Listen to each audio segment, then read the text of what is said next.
আসসালামু আলাইকুম, সবাইকে স্বাগতম এই নতুন ইউটিউব চ্যানেলে। আপনারা সবাই আমাদের সাথে থাকবেন। আমি আমার 3.5 বছরের অভিজ্ঞতায় একটি খামার করেছি।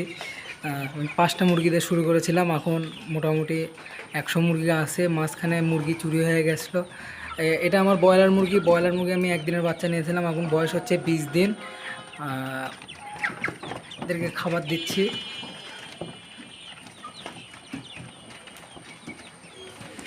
আসলে ব্রয়লার মুরগির 20 দিনে ওয়েট আসবে আপনার 900+।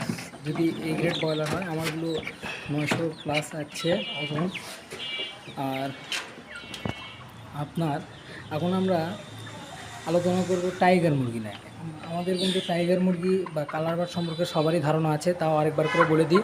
টাইগার মুরগি এবং কালার বার্ড এটি একটি বাইরের জাত। এটি টাইগার নাম দেওয়া হয়েছে কারণ এদের এই যে এখানে অনেকগুলো ফোটা ফোটা টাইগারের মতো দাগ থাকার কারণে এদেরকে অনেকে টাইগার মুরগি মিলে দাগ দিয়েছে। আর আমরা সহজে টাইগার মুরগি এই কালার দেখে চিনতে পারবো।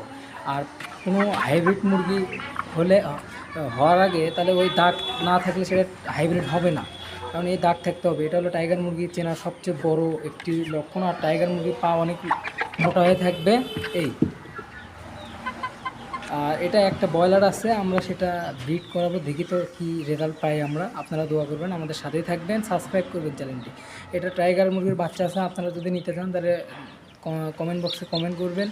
আর প্লিজ সাবস্ক্রাইব করবেন। নতুন চ্যানেল একটি খুলছি, আমি 3.5 বছর অভিজ্ঞতায় নিয়ে একটি চ্যানেল খুলেছি, আপনারা দেখবেন। এখানে পা মোটা দেখানো হচ্ছে, এখানে হলো আপনার টাইগার মুরগির পা আপনারা খেয়াল করবেন, অনেক মোটা হবে। আর টাইগার মুরগির ওয়েট আসবে একদিনের বাচ্চা 40, 50, 60। ভালো বাচ্চা হলে 60 গ্রাম ওয়েট আসবে। আমার কাছে যেগুলো আছে অ্যাভারেজে 50 গ্রাম করে ওয়েট আছে, 2টা 3টা 60 গ্রাম ওয়েট আছে।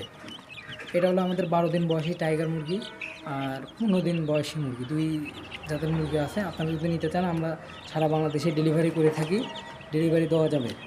আমাদের নাম্বার হলো 01313 73 87 20। আপনারা দ্রুত যোগাযোগ করবেন।